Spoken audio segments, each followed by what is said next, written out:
Hi, this is Dana. Welcome on my channel where I speak about spiritual warfare. In this video, God has guided me to talk about bondage and karma, how you break bondage, how you break generational curses, karma, karmic patterns, and so on. Um, we will start by saying that um, of course, as I said in previous video, there is a difference, a huge difference between bondage and karma. Karma is the consequence of your actions with your free will, your choices, right? Bondage is something created by darkness on you. Now, generational curses are usually the same thing. It's just that they limit the definition to curses. But otherwise, karma can come in very different forms. And the bondage can be created in many different forms, not just through curse. It can be created through dark magic done on you while you were making that decision. It can be done through sorcery, done on you when you were making that decision, and so on, right? So we can call them generational curses, but please keep in mind that it refers to a wide variety of occult practices done at you. As I said previously, um, it most times from my own experience of spiritual fighting, most times a karmic situation or a karmic relation has at its core a bondage. So whenever that started, either in your life or in your blood family lineage or in your soul lineage, in ancestral times, in more recent times, it started usually with a bondage, but its repetition can transform the situation or the relation into a karmic one, right? Because you keep repeating it. And after a certain number of repetition, a certain number of lifetimes, it can be that there is no dark magic done on you, but still you make that choice because there is the pattern, the karmic pattern created already, right? And this is important to know because this is fundamental in you identifying correctly um, how you break it, what you need to change so you can break it, basically, and what you need to do in order to heal. This is very a deep understanding of this is important, so you will have the strength and the willpower to get through changes which might not seem natural to you, but are fundamentally important in order to break that pattern. Okay, so it is important that you understand all of this, um, basically, as much as you can in depth, right? The basic concept is that in order to break a karmic situation or a karmic relation or a karmic pattern, which can refer to an attitude you have, usually people that have fear of commitment, they have a pattern to break. Usually people that have addictions, they have a karmic situation to break, bondage created on somebody in their lineage, and so on. And this essentially, all these bondages come down to darkness, some type of occult practice done sometime on someone in your lineage, be it a soul lineage or a blood lineage, right? Or on you. It could start with you, of course, as well. It doesn't have to always come from previous generations. But from what I know so far, in my spiritual fighting, uh, all of it comes from this is how 3D came in existence, right? By these bondages being created on in previous lifetimes on either on your own soul or somebody from your lineage. Um, Now, it is created with darkness, which means that it requires a spiritual fighting in order to be able to heal it. I said that before, and I insist on this. There is no healing without spiritual fighting. There is only temporary healing or release. But a deep healing, a true healing, comes with spiritual fighting, because there is some sort of darkness or dark work that was done on you or somebody from your lineage, um, which made claims on you. There are many ways in which this can happen.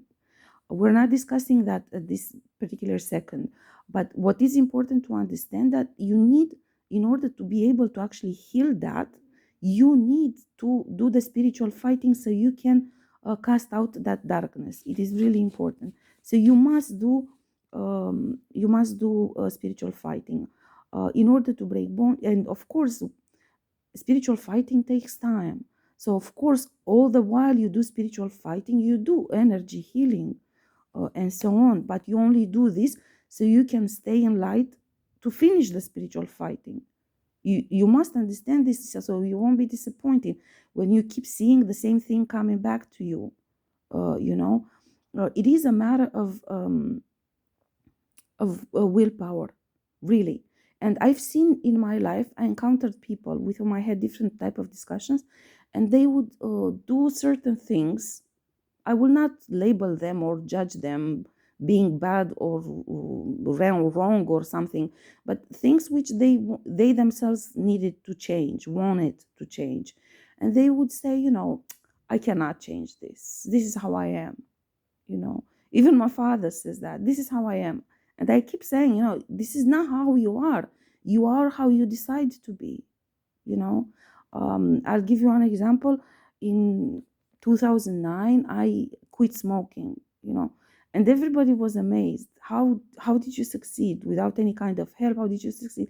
And I said, one day, simply, I was in Berlin. I was living in Berlin, and I was in diplomatic corps, and I was attending many meetings, many conferences, which would last 2 3 days, and it will last from the morning to the evening, and in the evening was reception. So you would be there almost like 16 hours during each day.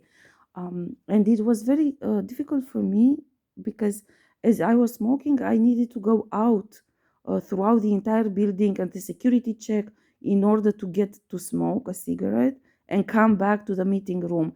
So the break, usually I would have to go through all of that and go back.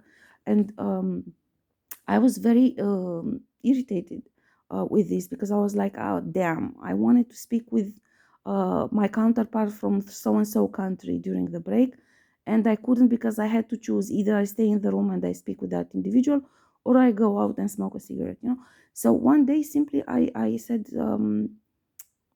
I cannot give control to a cigarette. It's just a piece of grass, you know. It cannot control me to this extent, to which I have to go through all of this trouble to go out through different security checks in order to get out of the building, so I can smoke a cigarette and then run back to the meeting room, while I'm missing the opportunity to speak with this and this colleague, with whom from other countries, with whom actually I really wanted to discuss specific professional issues, and I wanted to ask them if they want to join a specific position on arms control, or something that the country which I was representing was advancing, right? So I was like, I'm not going to give control to a piece of cigarette over my entire schedule and choices. This is not normal.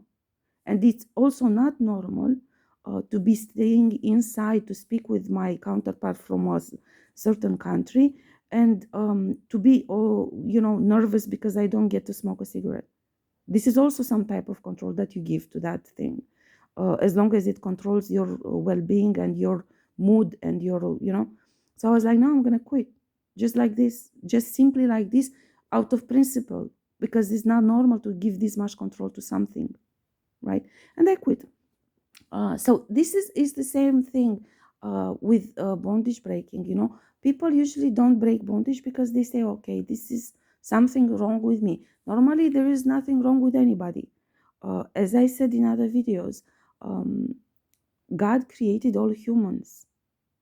Everyone that has a soul is uh, an embodiment sent by God on earth.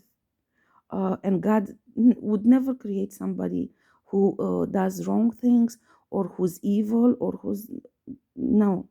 God wouldn't do this.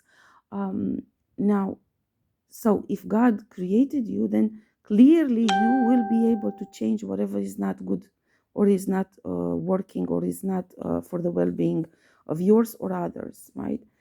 But you have to go deep and check why I do this, what is and later on in my spiritual fighting, I learned addictions, cigarettes included, are created by a spirit attachment.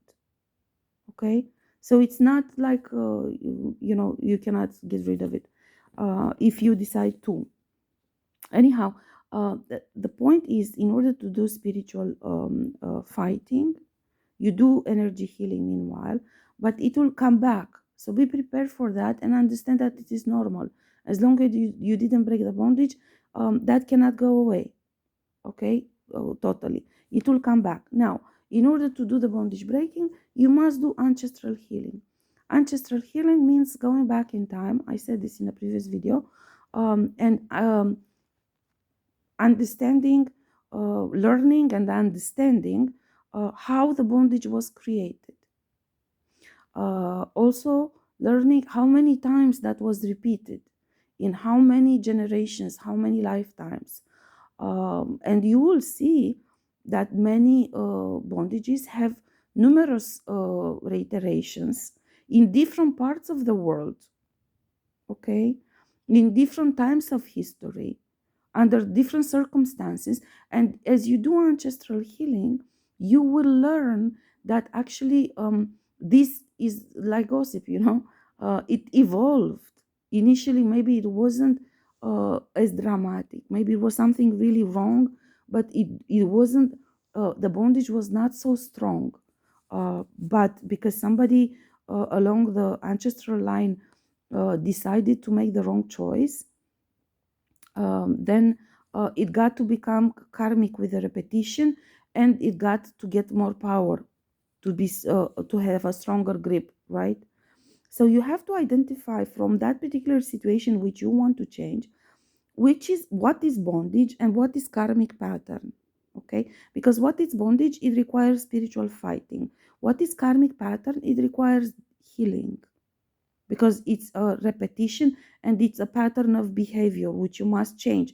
And this basically is like, you teach the little children when they just grow up how to do certain things.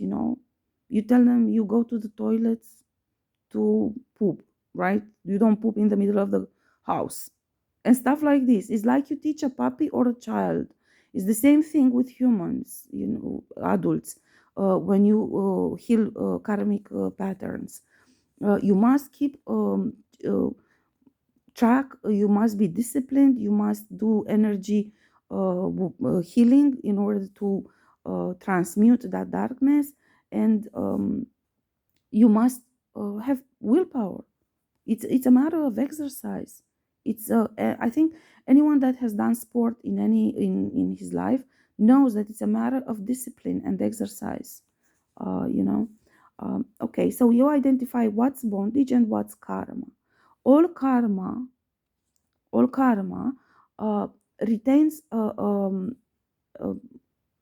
at the core some bondage, right? So you have to identify what is bondage and what is karma, and break and heal those, right? Now, breaking bondage, in order to break bondage, you go backwards. So you will start breaking bondage with the latest um, repetition of that situation, be it a situation being, be it a relation, be it many times it's a matter of wrong choice.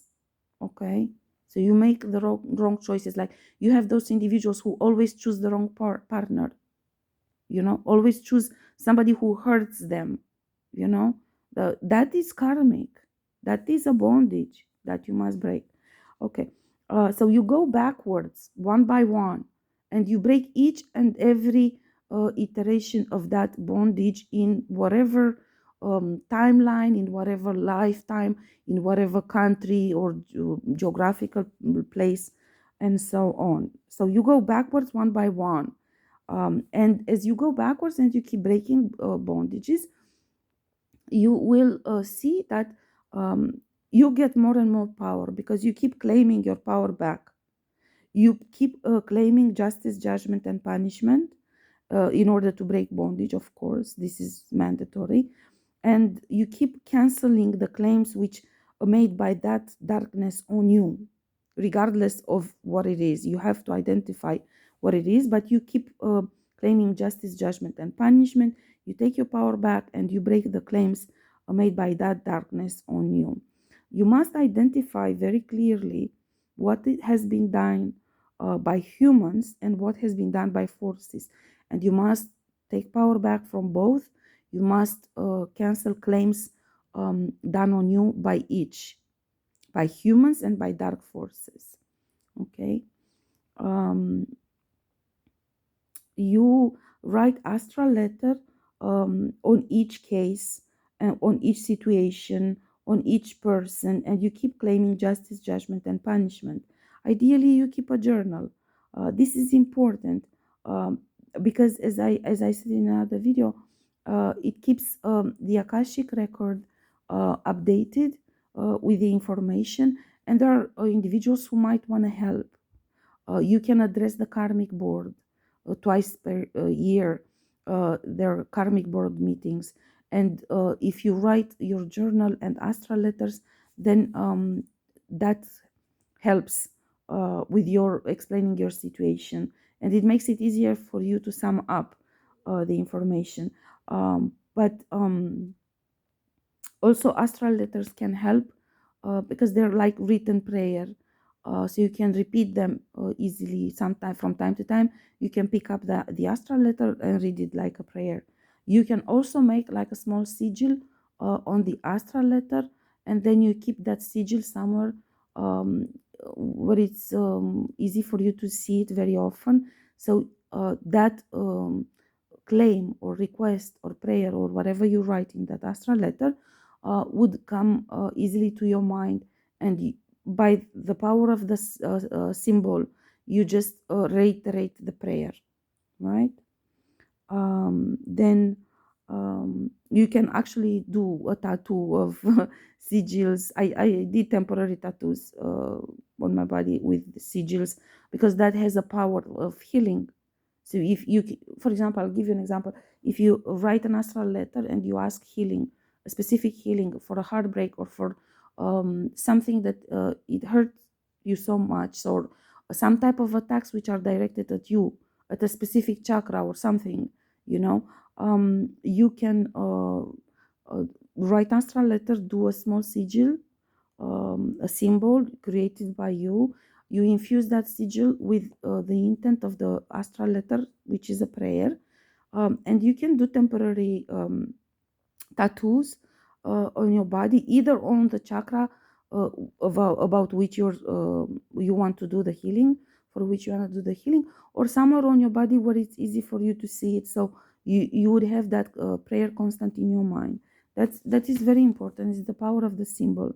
And essentially, while I'm making a video, for the entire video that I make now, I can make a sigil, I can make a symbol, and I can infuse that symbol with everything that I say in a half an hour in a video. And so next time, I don't have to stay half an hour on this topic. It's very important to do this in spiritual fighting, because you don't have half an hour to reject every attack that comes at you. Okay. This is what sigils are for. And once you do this, once you have the symbol chosen and you put it on the astral letter, if you either write it on a piece of paper and put it somewhere near you, or just make a temporary tattoo on your hand or somewhere. Next time when the attack comes, you just turn your hand, look at the tattoo, and you just focus on the symbol, because that brings into existence your astral letter. Okay, so that's a sigil. That's what a sigil is. And it helps you to reject much faster something, or to heal something, or to achieve something. You receive help from divine, essentially, with that, uh, if you pray to the divine, of course. Now, the notice, yeah, there was something that I wanted to say. You must, while you do all of this, you must notice patterns, and you must do healing in parallel, on all of those patterns of behavior. um, Try to explain to yourself why you made a certain choice. Was that your choice? Was something or someone who influenced you? How did that came about? Did you give power to that darkness? Did somebody just send it to you? So you must, because many times the bondages are being created with darkness, which doesn't have legal rights over you, because then that is karma.